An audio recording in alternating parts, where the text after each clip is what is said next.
And I apologize for the name, léger. Who knows what that means in English? Anybody know? Light. It means light. Thank you. Correct. That's what we're going to try and do here. We're going to talk about some pretty serious and important issues, but we're going to try and do it in a lighthearted manner. So the name helps us, I think, in that way a little bit. But let me say good evening to you all. And I am excited, I have to admit, to be here because this is literally my first business trip. I haven't flown for work in almost 2 years. Can you believe it? So I'm excited to be here with you all, and there's nothing like the interaction that you get with a live audience. Yeah, we've been doing the Skype calls and the Zoom calls, but it's not quite the same, is it? So we've got some firsts here tonight. Another one is this presentation. It's the first time I'll be giving this new presentation, so we'll be going through it together for the first time. And as you can see, the title of the presentation is 2021 Outlook, The Recovery Takes Hold. What do I mean by recovery? So if you think about a business cycle, it has two major stages. The initial recovery phase, which we just came through, followed by an expansion, where we think we are, and it's bookended by two economic recessions. So we came out of the great lockdown, the dark days of early 2020, very scary time, and we've accomplished a lot as a country and really as a global economy. We're going to talk a lot about that and how far the markets have come in a short period of time. But having said that, and before I get into the structure and the agenda for our conversation, let's talk a little bit about this timeline that I like to walk people through, just to give you some context and backdrop for the presentation and remind you of exactly what we have accomplished as a country. So if you start back, as I said, in the early days of 2020, in the grip of the pandemic and what we call the Great Lockdown, we had a tremendous response from our central bank, the Federal Reserve. They stepped in. It's called the very large, visible helping hand of the Fed. This is counter-cyclical policy at its finest. They stepped into the breach, and that was the start of a very important positive chain of events that we're still benefiting from. So they short-circuited the negative feedback loop that we were seeing in the economy in early 2020. Then the federal government stepped in when businesses and consumers were unable, literally unable, to spend and invest and hire. We were stuck at home, and I think some are still to a degree. They stepped in with the CARES Act for payments start and the checks being sent to households. The market soon thereafter bottomed. That was very important. And manufacturing activity put in a low for the cycle.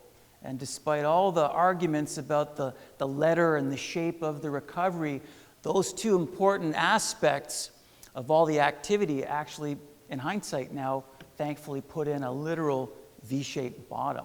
We had a V-shaped pattern in the recovery in corporate profits, and the same goes for manufacturing activity. We're going to show that, in fact, in some later coming slides. And then soon after, we had record e-commerce sales. I know I, for one, helped spur online home sales, clicking and buying. At least my wife did, that's for sure. And that's true. We're going to show some visuals, some very striking images of how far we've come and how strong the at-home economy really is. And then soon thereafter, we had vaccine distribution, the first distribution. And it's amazing how far that campaign has evolved, not just here in our country, but globally. Record housing starts, again, another thing that I personally have helped spur. We bought a house a year ago. We can talk about this some more in detail, but I got it pretty much at the low, and it's amazing. We built a house, so when I say starts, we really broke ground, and it's amazing how much the housing market is really booming now. Despite all the fear, we have 7 million job openings now, another raft of relief from the federal government, almost $1 trillion in coronavirus relief bill, followed by almost $2 trillion American Rescue Plan. That was the 2021 plan. And again, the travel recovery, I've been helping there. I flew down from central New Jersey, and it's nice to see people getting back to the not-so-friendly skies, as my colleague Rick Rath likes to put it. But reopening, getting back to travel and getting the economy further and further into reopening territory. And that takes us to mid-2021, and that's kind of where we are now, mid to later 2021. And this is the outlook. And we've administered 330 million doses of the vaccine. So again, much has been accomplished. We lost a lot in the downdraft, but I think we've gained more than we lost in the ensuing recovery and current expansion. This is all welcome news. So I like to break it down a little bit further in some more detail. I can't quite see that screen, so I'm going to look at it the way you are. Better perspective anyways. This all started, remember I mentioned the central bank and the Federal Reserve here at home with super easy, ultra easy financial conditions. That comes from massive policy support. So what do I mean by easy financial conditions? How did the Fed bring this about? Well, I'm talking about rising stock prices. I'm talking about multi-year lows in interest rates. So the federal funds rate, that's the discount rate or the policy rate that they control directly. Bond yields are about as low as they've ever been, and I mean in a 5,000-year history. They are super low. We haven't seen lows in bond yields and interest rates like this before. So you get the idea. There's another aspect of it. It's the difference or spread between corporate bond yields and government bond yields.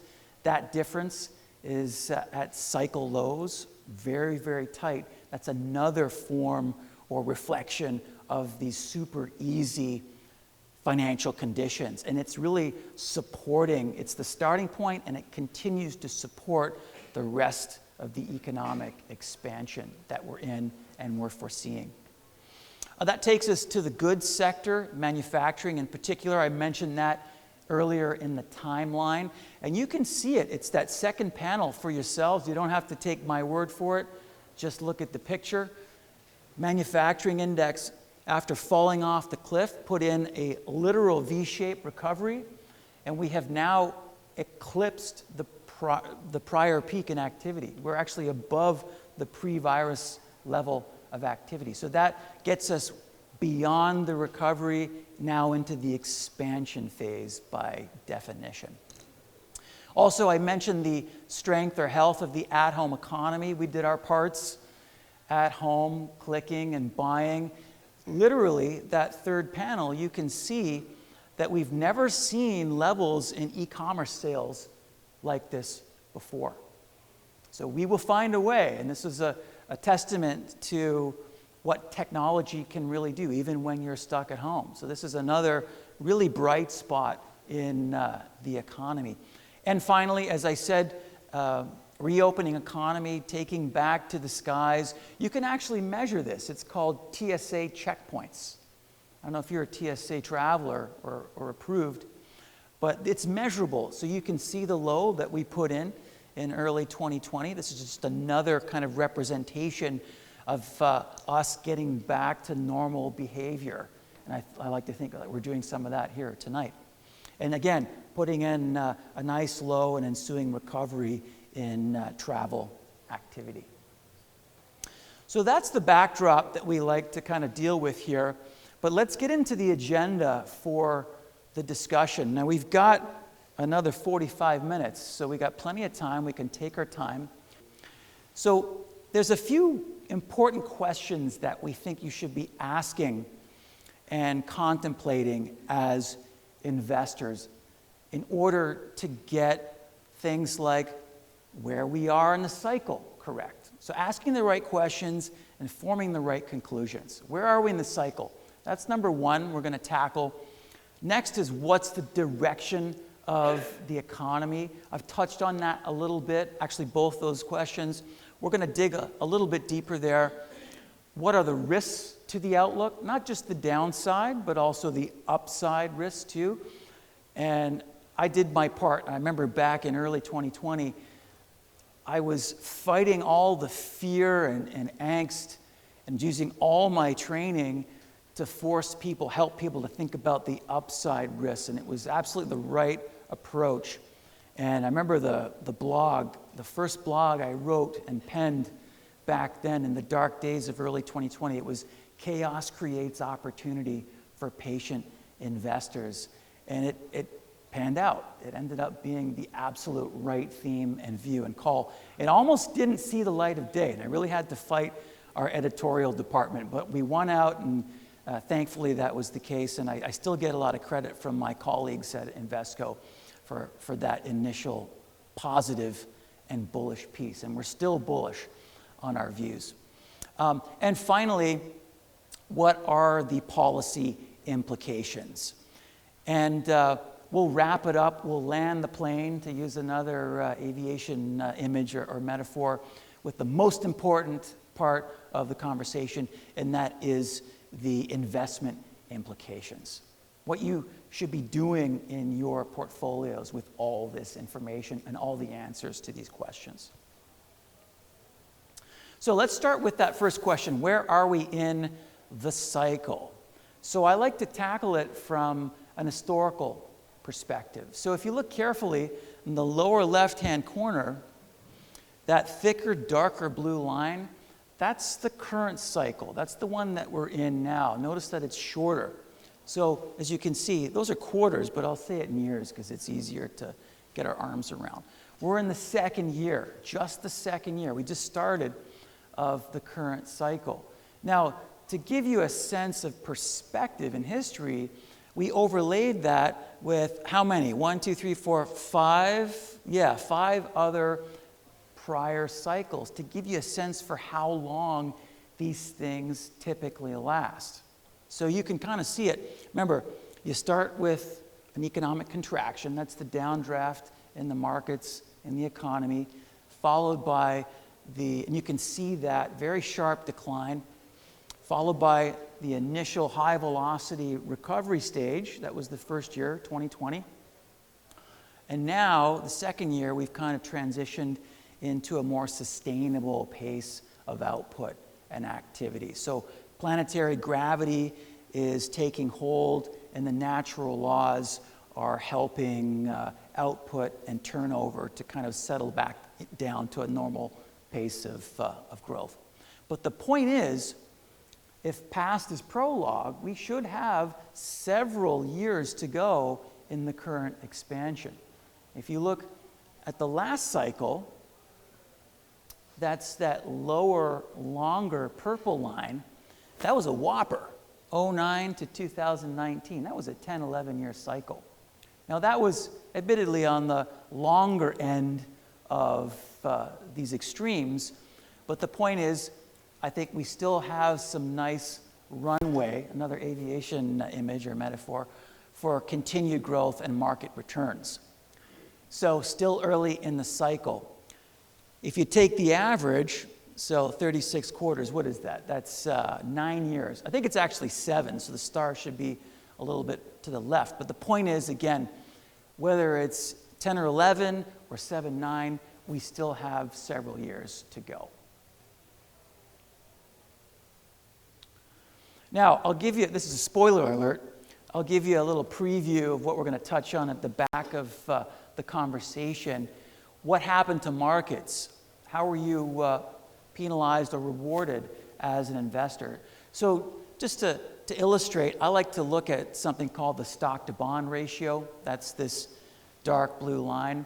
It shows the performance of the stock market relative to the bond market. So you can see those vertical gray bands, those are economic recessions defined by the National Bureau of Economic Research. I didn't do it, they did that. You can blame them. But you can see what happens to that stock to bond ratio within those recession periods. That was the time to be favoring bonds. If you think about it, that's the time when bond yields come down, the price goes up, and you're rewarded for being defensive. So that would be a risk-off environment. Absolute right thing to do was to play defense in favor of bonds. Those are risk-free instruments or investments. But you can also see what happens to the stock-to-bond ratio at the tail end of a recession or the beginning of the next cycle, the recovery. That ratio puts in a low, and that's when you really want to favor stocks. So risky assets in general, stock market in particular. And if you look at the far right-hand side, that was absolutely the correct playbook to be following. And we still think that's the case. And again, to give you a sense for cycle, why do we care about the cycle, where we are in it? Because if you get the cycle right, everything else will take care of itself. You get the outlook right, you have a good chance for setting the right direction of your investment portfolio. And because we think we're still in the early stages, risk assets and stocks in particular should continue to work. Okay, so what's the direction of the economy? We just spent some time on where we think we are in the cycle. We're still early days. There's another way of kind of breaking down some of the different segments of our economy. It's also a testament to everything that we've accomplished. So another way of illustrating that timeline I showed you in the first slide. So whether it's household net worth or building permits, that would be housing activity, we talked about that earlier. Capital goods, that's the goods economy or manufacturing, or the labor market. You can see from the end of 2019 to the low in 2020 to the current level, across all these different segments of the economy, we're actually above the pre-viral peak. So it's amazing. Yes, it's true. There was a lot of destruction. It was man-made, the lockdown, but we have gained more than we lost. And every one of those third bars are higher than the prior two bars. This is fantastic news. It gets me excited, and I like to see that continue.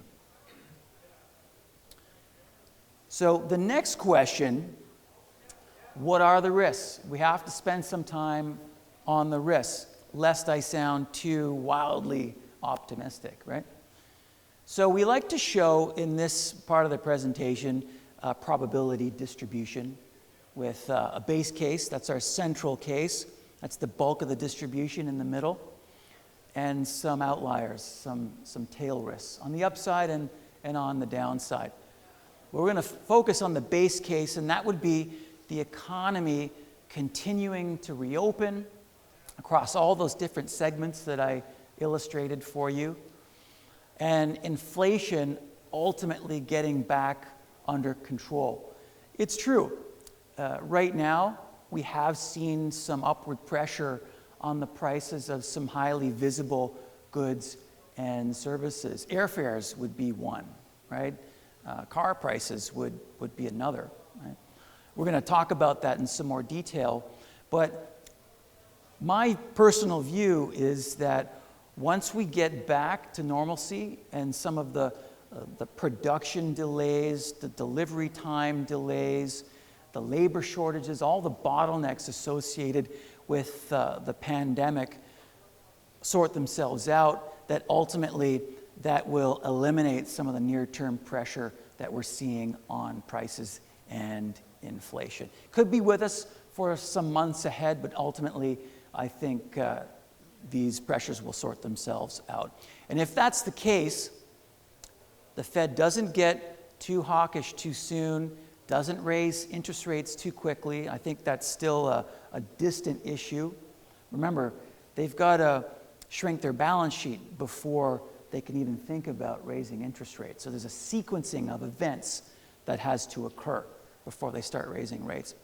But if that's correct, and they seem to be on the same page as we are at Invesco, stocks will remain the place to be, and other risk assets like corporate bonds. We call it credit, but that really means high yield and investment grade corporate bonds. Okay, so that's our base case. Now, another way of tackling these risks is a survey-based method, and that's what this does. So this isn't from us, those are our views, but we like to kind of poll the audience and see what they're thinking, what investors are actually worried about. So people like yourselves actually responded to this survey. And surprisingly, this is a welcome surprise, the coronavirus and the pandemic was not the first concern. So even that risk is kind of easing somewhat. The top one, and we just touched on that a bit, understandably, is near-term inflationary pressures. We're going to talk about each one of these in turn. Potential tantrum in the bond market because of what I was talking about, the Fed ultimately reducing its asset purchases and further down the line raising interest rates, potentially causing a backup in bond yields. We are actually seeing a mini increase in bond yields here. We've seen one before, not too long ago. This is another one. We're going to cover that in more detail. I don't want to steal my own thunder. Similarly, a bubble on Wall Street, higher taxes. You know, don't we have to raise taxes to pay for all this policy stimulus? That's another top concern from respondents. So let's wade right in.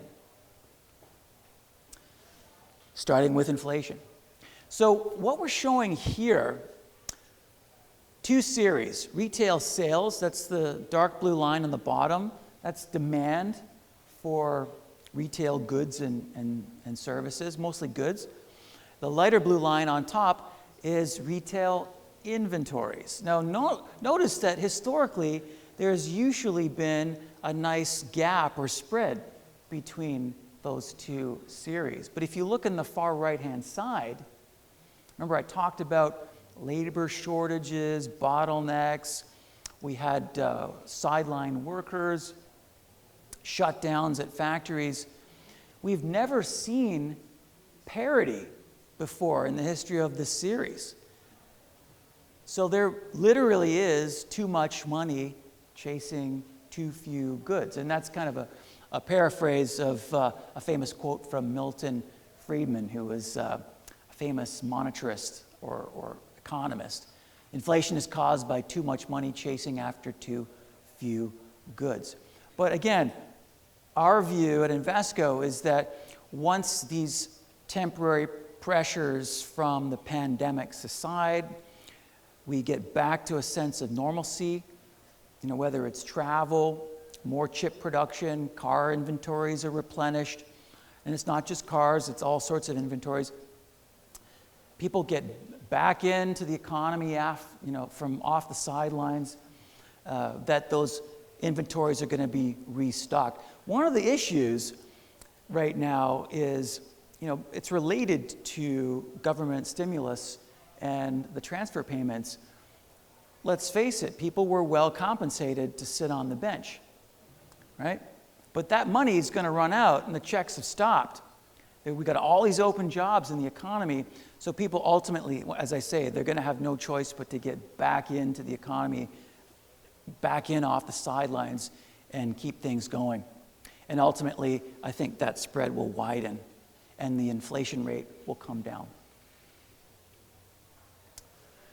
So here's another way of making the same statement or the same argument. In fact, I touched upon some of the very visible components of inflation that are seeing upward pressure. And I mentioned used cars, airline fares, hotels. Let's face it, I'm guilty too. After being stuck at home for so long, I was eager to get out there and travel and get some vacations in. But you can see that's put upward pressure on the prices of airline fares and hotels. But there's only so many vacations you can take, right? So ultimately, at some point, again, as things normalize and calm down, those near-term pressures on inflation, I think, will subside in the months and quarters ahead. Another concern or thing that the naysayers like to point to when it comes to inflation is all this fiscal stimulus, government spending, exacerbating inflationary pressures, putting upward pressure on these prices. But it's important to note that the bulk of the rescue plan was front-end loaded in 2021. Most of it has actually already been spent. Yeah, we've got some other, trickling out into the ensuing years, 22, 23, 24. But the point is, by far, the bulk of it was front-end loaded, so it will subside. So this, again, it supports this notion that on the demand side, it should calm down a bit and allow these price pressures to cool. And in fact, from another survey-based perspective, you can see how Americans actually treated and used their stimulus checks. Over half of it was to pay off debt, and they already spent it, so it's gone. So again, I think as we move forward in time, that should help kind of ease some of these inflationary concerns.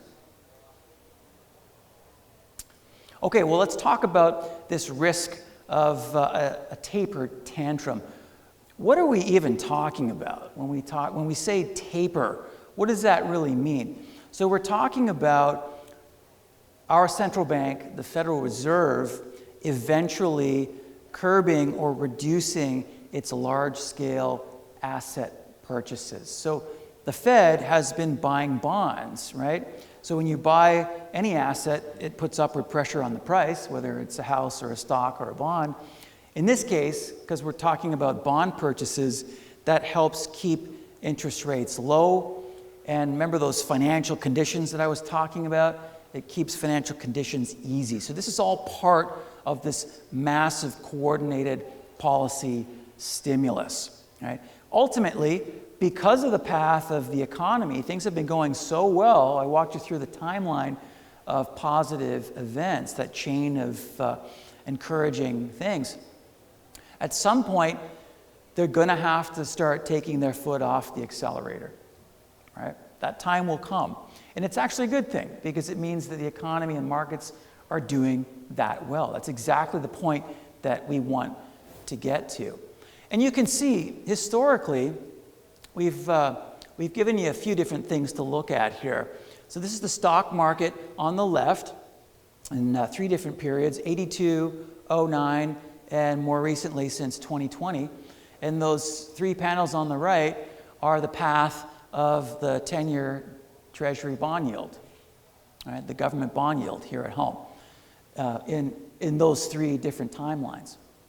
So yes, it is possible, like we're seeing now, bond yields could increase. And that's what we mean by tantrum, right? A little bit of a backup because of a rattling or a jarring in response to a change in policy. But ultimately, that's a tactical concept. You can see in each of those past experiences, even though you had a temporary increase in bond yields, ultimately the pathway was down from the upper left-hand corner to the bottom right-hand corner of the chart. And if I'm right about inflation, that should underscore and reinforce that positive trend for bond yields and prove to be a buying opportunity for stocks, by the way.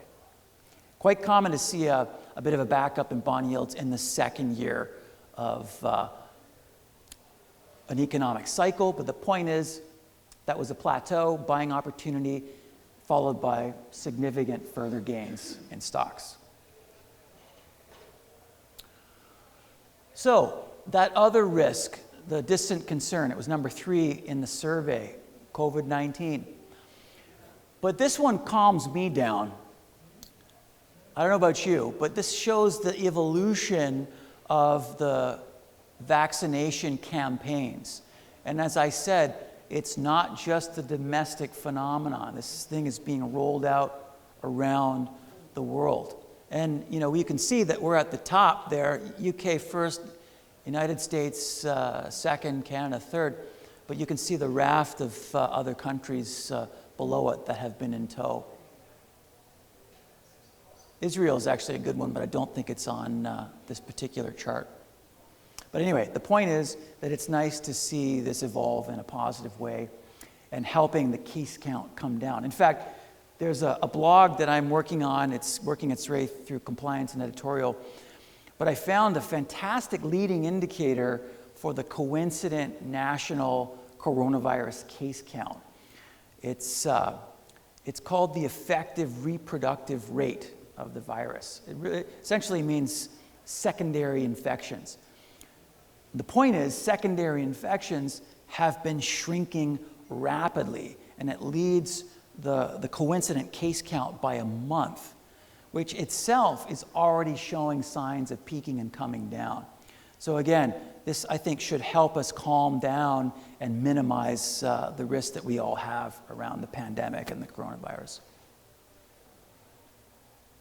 Okay, well, so what about a bubble on Wall Street?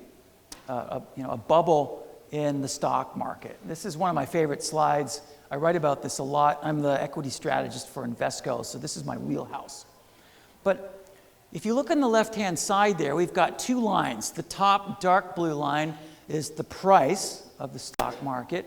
The lighter blue line is earnings, right? We get the price to earnings ratio, that's a valuation metric for stocks, by dividing that P by the E, right?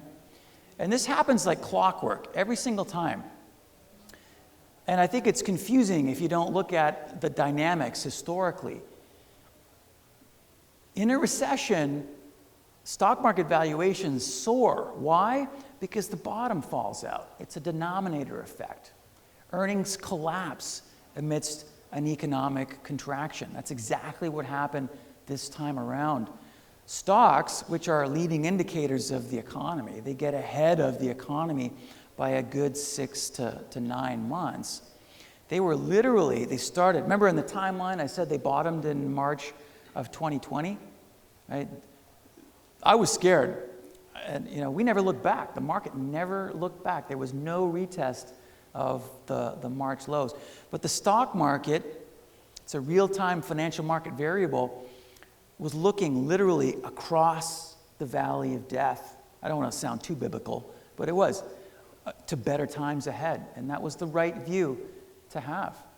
And any other view, betting against, science and medicine and all the advancements that we have seen over the past year was the wrong move. It was the wrong call. Don't bet against humanity.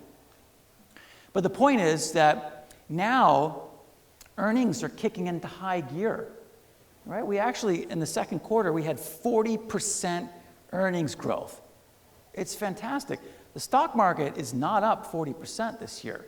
So what does that mean? It means we're actually growing into the PE ratio. That's exactly what happens.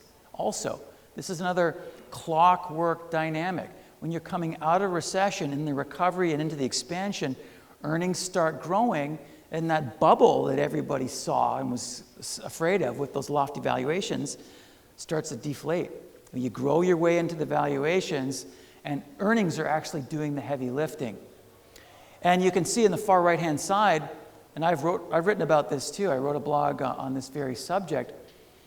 When earnings are growing, that's the best time to be invested in the stock market, right? It's not typically the best time is not when multiples are expanding. It's when earnings are growing, right? And that's in fact, the bulk of the expansion. So that's another reason why we need to ask these questions and have some answers about where we are and where we're headed, economically speaking, because it's a driver of earnings and the outlook for stocks today. So what about higher taxes? It's got to be bad, right? Well, again, I love these kind of well-placed facts.